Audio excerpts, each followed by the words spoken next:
Hi, I'm Miss Johnson. Today I'm talking about the book, Do I Really Have to Teach Reading by Christie Brown. This was one of those books that was a game changer for me. Before I read this book, I felt like my curriculum was too important for me to have to stop and teach these kids how to read, and by golly, they should know how to read by the time they got to me anyway. I read this book and totally changed my thinking. I realized that no curriculum is too important for reading, and that there is room in your curriculum for you to employ some of these strategies. I used to spend time doing the thinking for my kids so that they wouldn't have to bother with trying to read the text or something, and now I actually spend time teaching them how to navigate through complex texts and texts that they're going to encounter on a daily basis in other classrooms and other situations. So this book is my own personal copy because I write in it. I pulled this down from time to time. It turned me into a reading teacher as well as a science. Hi, I'm Christie Brown, and I read Book Club by Penny Kittle, and I thought this was an amazing book. I first saw Penny Kittle at the Missouri Association of School Librarians Conference, and that really inspired me to read this book. Penny Kittle is an English teacher, and she has worked with students for years, and so she really gets this whole reading concept. She thinks that we definitely need to have reading in schools, in the classroom, assigned reading, but she also feels that we need to have strong free reading programs, which could be in the form of SSR programs. She has a lot of strategies for helping readers develop stamina, because she's really worried about those students who go on to college and don't have the stamina to perform well in college. And so she gave a lot of tips and tricks in her book about how to help students get that stamina in schools. And she just really opened my eyes to a lot of things that I hadn't thought about before. So I think this is a great book for teachers to read across the board, and I definitely got some ideas that are going to help me develop a better flight program at our school.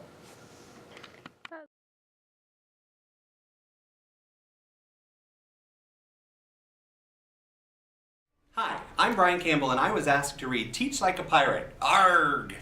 We just went looking for my sword and my eye patch, and we can't find them, so we're just going to have to make do with my totally 80s t-shirt and this really cool book. Teach Like a Pirate is a book that I would describe as a variety of lessons and strategies for those teachers that perhaps are at a moment in their career where maybe the passion isn't what it once was. Dave Burgess takes us on an adventure with a guided map to buried treasure of a variety of sources that have to do with different things that you can do with your class. Things that you can reflect on yourself so that you can become, much more passionate or engaging in your classroom. He talks about how pirates are dangerous and adventuresome. And while pirates usually are referred to as characters that might be a little unsavory, he looks at the side of pirates that get out there and go around the world and take chances and go on amazing adventures across the big blue sea. If you're looking for an easy read, because it truly is an easy, short read, with some high-level chapters, fun reading. I mean, one chapter is called I Like to Move It, Move It.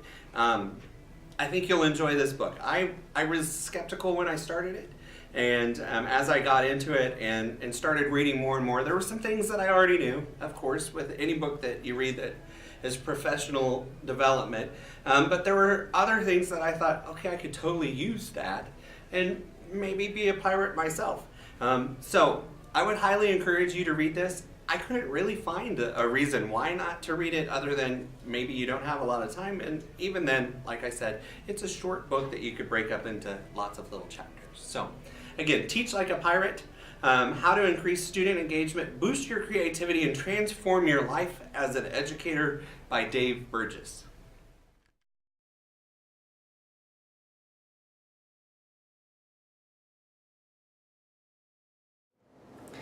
I read the book Leading and Managing a Differentiated Classroom by Carol Ann Tomlinson and Marcia B. Imbo. Has Converses on the front, it's pink, it's super cute. It's broken into two parts. Part one is a really good definition of differentiation.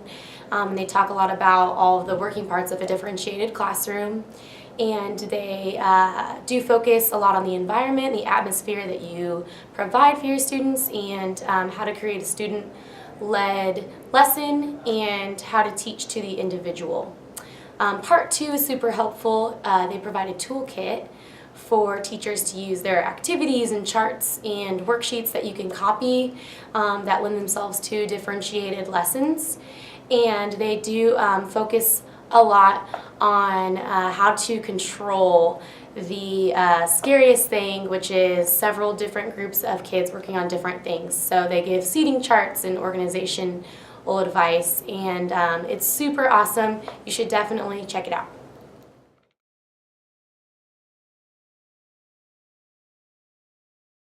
I'd like to encourage you guys to read is Repair Kit for Grading, 15 Fixes for Broken Grades by Ken O'Connor. This book lays out what is wrong with the current traditional methods of grading that we've all experienced as students and as teachers. Much of what Ken Mattingly presented to us comes from the work of this book and Ken O'Connor. And honestly, I thought Mattingly was a little crazy until I had the opportunity to read this book. The neat thing is that our school is set up to implement much of the things that it suggests in this book better than most. We've already have a system in place for late work and making sure that students aren't penalized for late work. We don't allow zeros in our classes. And there's several other of these 15 that we're already doing. This book provides the argument as to why we should continue those practices. I think there's also a lot of great advice in this book about the way that we can still improve our grading. There's an argument in here about why we shouldn't use categories in grading, which I know is very popular, and most of us had switched to categories recently. But this talks about what's wrong with that. In addition, there are lots of gems throughout this book that just convince you of the reason to change your assessments. This is not about 3-2-1. Ken O'Connor doesn't care what you use to grade, what your standard of grading is, A, B, C, D, 3-2-1, whatever it is. He's more about the types of assessments that you're using and making sure those are quality to gauge what students are learning. Here's one of the gems in the book that I think is just powerful, but this is an example of a lot of the things that you would find if you read this book. When teachers assign a point value to simply turning in work or put a mark or number on everything students do and use every number when calculating the grade, the message sent to students is clear. Success lies in the quantity of points earned. Any intended message about valuing the quality of the learning is blurred.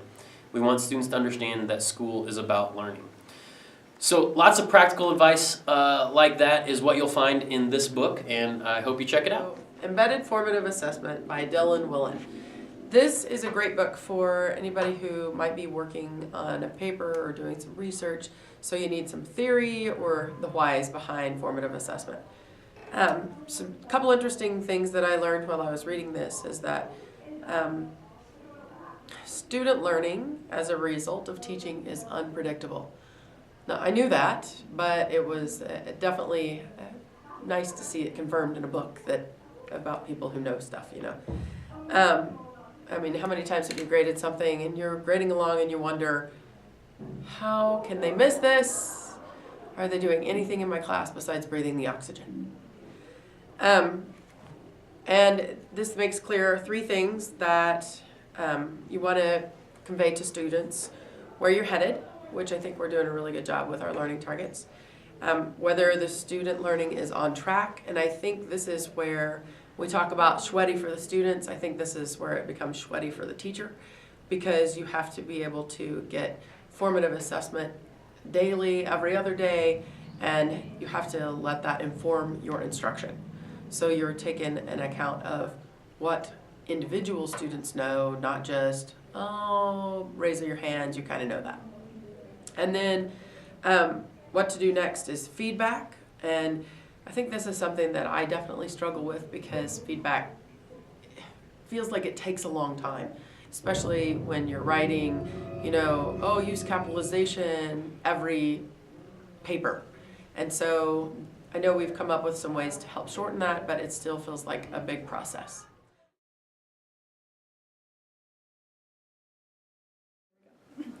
Hi, I'm Tonya Landes, and I read the book Authentic Learning in the Digital Age. And I think that teachers that would like this book the most are teachers that are interested in inquiry-based learning in the classroom. This is an excellent resource for that, and it gives you quality information on how to set up your classroom if you're interested in having a total inquiry-based classroom learning environment. And I think that this would benefit us most, especially for next year, since we're going one-on-one with student-to-computer ratio in this inquiry-based learning. This book, I really like this book because one, it's an easy read, and also it breaks it down into 5 different sections and what they call core values of inquiry-based research.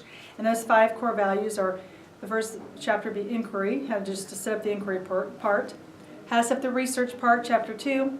The third chapter is the collaboration part with students and how they collaborate when you're doing inquiry-based learning. 4 is how they present their information that they've researched and done. And then the 5th one is how to reflect on that inquiry-based learning as far as the topic and the skills that they have been working on. And that's the thing I like best about this book. And the thing I like least about this book, I suppose, if I have to pick one thing, is that it's really geared more towards high school level, but I see that we can definitely tweak it to work for middle school level learners as well.